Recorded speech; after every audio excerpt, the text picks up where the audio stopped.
Please माँ, आपसे कितनी बार कहा है कि मेरी मीटिंग के बीच में ये अपनी पूजा की थाली लेकर मत आया करो। आपको समझ में नहीं आता या फिर आप समझना नहीं चाहती। राघव कमरे से बाहर आकर अपनी माँ ममता जी से गुस्से में बोला और पास ही खड़ी हुई अपनी पत्नी राधा की साड़ी के पल्लू से अपने माथे पर लगे तिलक को पोंछने लगा। अरे बेटा, आज तुम्हारी कामयाबी के लिए विशेष पूजा की थी इसलिए, ममता जी प्यार से बोली। लेकिन राघव उन्हें दोबारा अपने कमरे में ना आने के लिए बोलकर चला गया। ममता जी बहू के सामने बेटे की झिड़की को हंसकर ही सह गई थी। गलती मेरी ही थी, उसने मुझे मना किया था, फिर भी मैं चली गई। क्या करूं, माँ हूं ना। फिर उनकी आंखों में आंसुओं को छिपाते हुए ममता जी वहाँ से चली गई। माँ जी, मैं ऑफिस के लिए निकल रही हूँ, आपके लिए कुछ लेकर आना है क्या? ममता जी के कमरे में जाकर बहू राधा पूछती है। थोड़ी देर चुप रहने के बाद ममता जी ने मना कर दिया।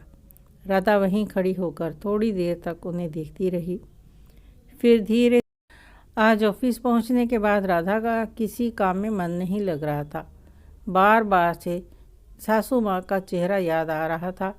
कितनी अजीब बात है मेरे घर की कि माँ को बहू नहीं, बेटे के ताने और उसकी डांट सुननी पड़ती है और वह बेचारी चुपचाप सह लेती है।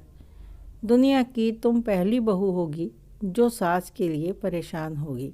अरे यह तो माँ बेटे का निजी मामला है, राधा की सहेली रेखा ने हंसते हुए कहा।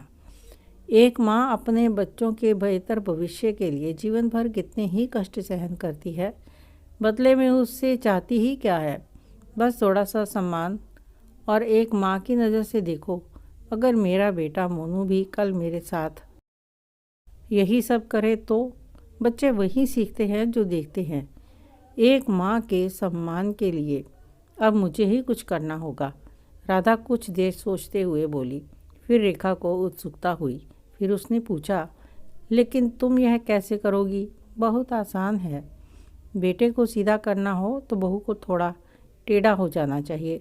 बेटा खुद चाहे कितना भी गलत हो, लेकिन अगर उसकी माँ का अपमान उसकी पत्नी करे तो वह सह नहीं सकता। राधा के चेहरे पर एक रहस्यमयी मुस्कान आ गई। शाम को घर पहुंचने पर राधा ने देखा कि राघव बालकनी में खड़ा फ़ोन पर किसी से बात कर रहा है और ममता जी उसके बेटे मोनू के साथ टीवी देख रही थी। राधा ने टीवी रिमोट अपने बेटे के हाथ से छीन कर गुस्से से कहा, यह समय तुम्हारा टीवी देखने का नहीं है, जाओ जाकर पढ़ाई करने बैठो। ममता जी ने कहा, बहू, मोनू ने अभी अभी टीवी ऑन किया है, उसे थोड़ी देर मेरे साथ टीवी देख लेने दो। माँ, आप चुप ही रहिए। आपके लाड ने आपके बेटे को बिगाड़ दिया है और मैं नहीं चाहती कि मेरा बेटा भी बिगड़े। अपने बेटे को कैसे पालना है यह मुझे आपसे सीखने की ज़रूरत नहीं है। आपको अगर टीवी देखना है तो आप घर पर सारा दिन खाली बैठी रहती हैं, तब आप टीवी देख लिया करें। और आपको घर के कामों में हाथ पैर हिलाने में तकलीफ़ होती है क्या? एक ही जगह पर पड़े पड़े सामान को भी जंग लग जाता है, इसलिए थोड़ा सा हाथ पैर हिला लिया कर। मैं आपके भले के लिए ही कह रही हूँ। तकलीफ़ पड़ गई तो मुझे ही अस्पताल दौड़ना पड़ेगा। आपके बेटे से तो कुछ होता नहीं। और यह लीजिए आपका चश्मा, अब की बार ठीक करा दिया है, अब इसे संभाल कर रखिएगा। अगर अब दोबारा टूटा तो अपने बेटे से ही कह कर बनवा लेना, मुझे मत कहना। चश्मा ममता जी को पकड़ाया और सब्जियां लाकर रख दी। यह लीजिए, आपका चश्मा ठीक हो गया है, यह सब्जियां काट दीजिए, तब तक मैं चाय बनाती हूँ। राघव बालकनी से सब देख रहा था। उसे राधा का माँ से यूं बेरुखी से बात करना बिल्कुल भी अच्छा नहीं लग रहा था, लेकिन वह कुछ नहीं बोला। रात में खाना खाते समय ममता जी के हाथ से दाल का कटोरा फिसल गया। यह देखकर राधा चिल्लाने लगी, जब आपको डाइनिंग टेबल पर बैठकर खाना नहीं आता तो आप नीचे बैठकर क्यों नहीं खाती? एक तो दाल गिराकर काम बढ़ा दिया और उस पर मेरा क्रॉकरी सेट भी खराब कर दिया। अब यह सब कौन साफ करेगा? राधा की बात सुनकर ममता जी की आंखों में आंसू आ गए, जिसे राधा ने देख तो लिया, लेकिन वह बोलती रही, लो अब ऐसा मैंने क्या गलत कह दिया कि आप रोने लगी? मैं सब जानती हूँ।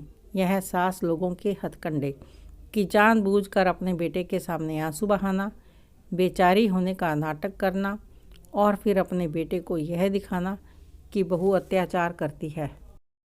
उसने पोंछा लाकर ममता जी के सामने रख दिया। लीजिए, जब फैलाया है तो साफ भी खुद ही कीजिए। राघव बहुत देर से चुपचाप सब देख सुन रहा था।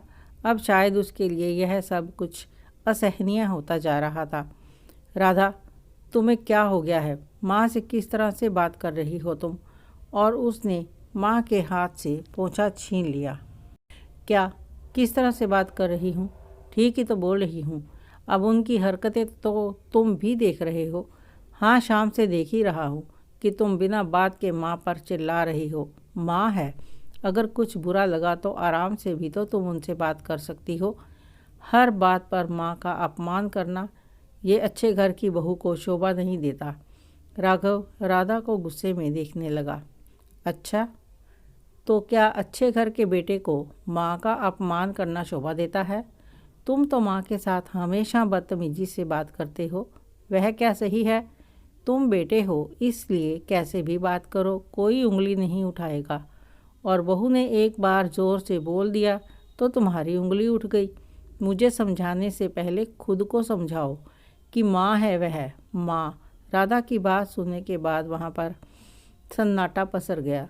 राघव को याद आया कि उसने आज और इससे पहले भी कितनी बार बिना सोचे समझे माँ का अपमान किया और उनके दिल को चोट पहुँचाई। मुझे माफ़ कर दीजिएगा माँ। राघव का आपके प्रति रूखा व्यवहार मुझे बिल्कुल भी अच्छा नहीं लगता था। मैं अगर समझाती तो शायद समझ नहीं पाते, इसलिए मुझे आपके साथ ऐसा व्यवहार करना पड़ा। राधा हाथ जोड़कर ममता जी के सामने खड़ी हो गई। माँ, मुझे भी माफ़ कर दो। मैंने भी तो आपका बहुत दिल दुखाया है, बेटे ने कहा। ममता जी राधा और राघव को गले से लगा लेती है।